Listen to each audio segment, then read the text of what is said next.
She stormed onto my ranch, barking HOA rules and threatening to take my daughter. Said she had 5 minutes before the cops arrived. What she didn't know, I am the sheriff. And the moment those deputies showed up, her fake authority crumbled like dust in the wind.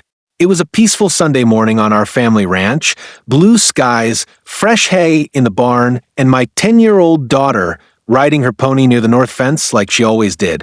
We've lived on this land for over 15 years, and not once have we ever had an issue.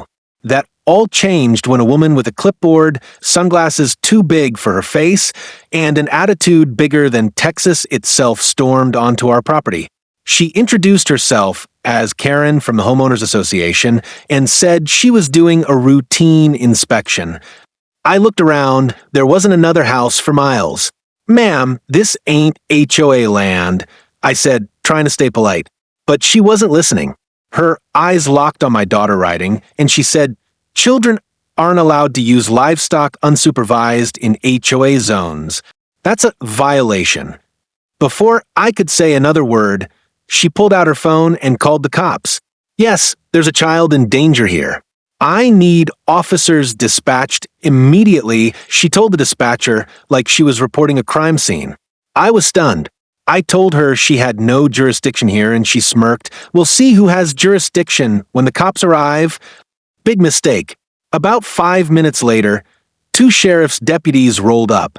They got out, ready to hear the situation. Karen rushed over, pointing at my daughter. "There, that's the child. She's unsupervised around livestock. She needs to be removed from the premises immediately." That's when I stepped forward, badge shining on my belt. "Ma'am," I said calmly, "you just called the sheriff's department, so here I am, Sheriff Matthew Raines. This is my ranch, my daughter, and my jurisdiction." Karen froze. She went pale as milk and started stammering. "I didn't know. I thought this was part of the new HOA boundary." "Well, it's not. I cut in, and you just trespassed.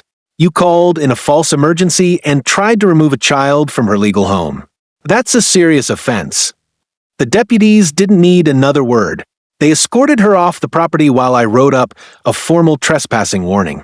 Karen kept apologizing, saying it was all a misunderstanding, but she never once asked if my daughter was okay. As for my daughter, she never even noticed. She was still riding peacefully, laughing with the wind in her hair. Some folks think they can bully others with clipboards and fake authority. But not out here. Not on my land.